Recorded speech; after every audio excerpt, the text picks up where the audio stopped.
Hello friends, इस video में हम डिस्कस करेंगे गवर्नमेंट की ऐसी प्रोविज़न के बारे में जो कि उसने अभी तक अमेंड नहीं की है और ना ही कोई एक्शन लिया गया है।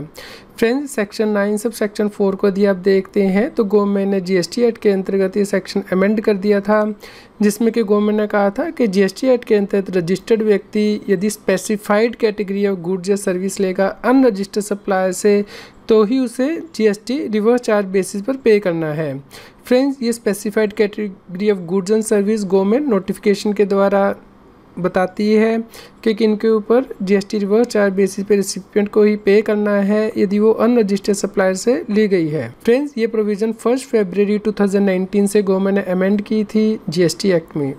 फ्रेंड, जीएसटी एक्ट में सेक्शन 51 दिया गया है जिसमें कि गवर्नमेंट डिपार्टमेंट गवर्नमेंट एजेंसी को टीडीएस काटना होता है और इसके लिए रजिस्ट्रेशन लेनी होती है। गवर्नमेंट ने notification number 9/2017 central tax rate issue किया था कि यदि इस केस में रजिस्ट्रेशन ली गई है जीएसटी एक्ट के अंतर्गत सिर्फ टीडीएस काटने के लिए और वह उस सप्लायर से सप्लाई लेते हैं जो कि जीएसटी में रजिस्टर नहीं है यानी कि अनरजिस्टर्ड व्यक्ति से, तो इंटरेस्ट एट सप्लाई गुड्स और सर्विस की जीएसटी एक्ट में एग्जम्प्ट मानी जाएगी। लेकिन यहाँ पे कंडीशन दी गई थी कि ये नोटिफिकेशन अप्लाई नहीं होगा यदि गवर्नमेंट डिपार्टमेंट किसी और वजह से रजिस्ट्रेशन लेता है। मान लीजिए गवर्नमेंट डिपार्टमेंट जीएसटी एक्ट के अंदर टैक्सेबल सप्लाई करता है और उस केस में वह अनरजिस्टर्ड व्यक्ति से यदि सप्लाई लेगा इंटरस्टेट गुड्स और सर्विस की तो जीएसटी रिवर्स चार्ज बेसिस पे गवर्नमेंट डिपार्टमेंट को पे करना पड़ सकता है सेक्शन 9 सब सेक्शन 4 के अंतर्गत, क्योंकि अभी तक गवर्नमेंट ने ये नोटिफिकेशन ना तो रिसाइंड किया है यानी कि डिलीट किया है और ना ही कोई क्लैरिफिकेशन इशू की है कि सेक्शन 9 सब सेक्शन 4 के अमेंड होने जाने के बाद ये नोटिफिकेशन एप्लीकेबल नहीं होगा। इसी प्रकार फ्रेंड्स, सीबीआईसी ने एक और नोटिफिकेशन इशू किया था 10/2017 सेंट्रल टैक्स रेट, जिसमें कि बताया गया था कि यदि कोई व्यक्ति सेकंड हैंड गुड्स में डील करता है और वो मार्जिन स्कीम के अंतर्गत जीएसटी पे करता है जीएसटी में रूल 32 सब रूल 5 के अंतर्गत, तो उस केस में वह यदि अनरजिस्टर्ड व्यक्ति से इंटरस्टेट सप्लाई लेगा सेकंड हैंड गुड्स की तो उसे जीएसटी से एग्जम्पशन दी गई थी।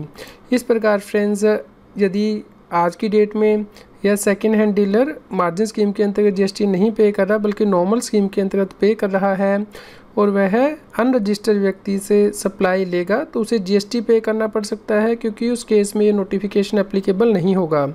अभी तक गवर्नमेंट ने इसे भी ना तो रिसाइन किया है और ना ही कोई क्लैरिफिकेशन इशू की है।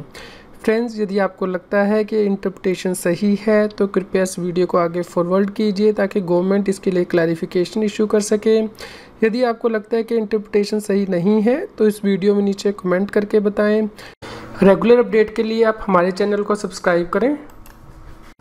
नोटिफिकेशन बेल को प्रेस करना ना भूलें ताकि जैसे ही हम कोई नया अपडेट डालें आपके पास इमीडिएटली यह अपडेट पहुंच जाए। फ्रेंड्स, यदि आपकी जीएसटी या इनकम टैक्स से रिलेटेड क्वेरी है तो आप मुझे लाइव पूछ सकते हैं। हर रोज़ 7:30 PM to 8:30 PM मैं लाइव रहता हूं मेरी YouTube channel CA Satbir Singh पर।